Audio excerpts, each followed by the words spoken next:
Radio Rahim with Eddie Hearn in your second home, New York. Now another fighter in your stable, and boy, you're juggling a lot of flaming swords these days. Anthony Joshua, who has been defeated previously, but come back stronger, proven that he can redeem himself against the same fighter. But again, we face the same circumstance, except for it's 2 losses now. And people are writing him off like they wrote him off the first time against Ruiz. Is he handling that better this time? Yeah, I think, look, he's in America. I feel like he can live a different life there. Can be normal. Go to the cinema. Go for a coffee. You know, I think he's enjoying his training. And I'm excited for his comeback. You know, this is a very important moment in his career. This is the big push now to become a 3-time world heavyweight champion. I think he's still top 3 heavyweight in the world. But he's got to prove it. And he'll be back April 1st. He certainly has to prove it, but he won't be able to prove it April 1st. How long do you think it requires for Joshua, not just mentally to be back to challenge at the level of, you know, world-class fighters, world championship fighters, but also if he has a new trainer, even a new country, there's an adjustment period. Like, this is elite level sports. People don't want to give adjustment periods. Critics don't. Do you know what I mean? But on one hand, Joshua's finished. He's mentally ruined.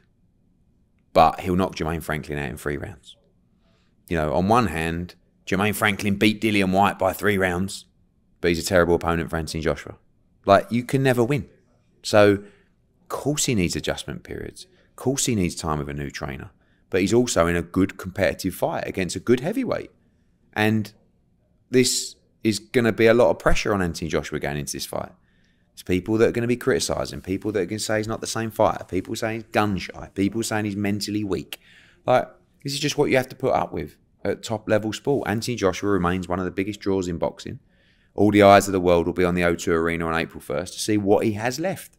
And I think people are going to be very surprised. At this time, we saw the whole Tyson Fury-Joshua fight. Does it happen? Won't it happen? And we all know how that went. You know, Wilder-Joshua, I would say probably is still the biggest fight for both ponds. Yeah. Do you see him being called out while this adjustment process is happening, while his comeback is happening, for fights that it may be at this stage too early for him to take because he has a new trainer, because he's on the comeback? Or is it something that he needs to jump back into or be forgotten and written off completely? Look, AJ's always up for the big fights, and sometimes to his detriment. He wanted to fight Fury in December, coming off the Usyk defeat. You know, he wants to fight Wilder. He wants to fight White. He wants to fight Fury again. But I want to get him active, and I want to get him full of confidence, and I want to get him firing. And, you know, we will see what's going to happen when he returns.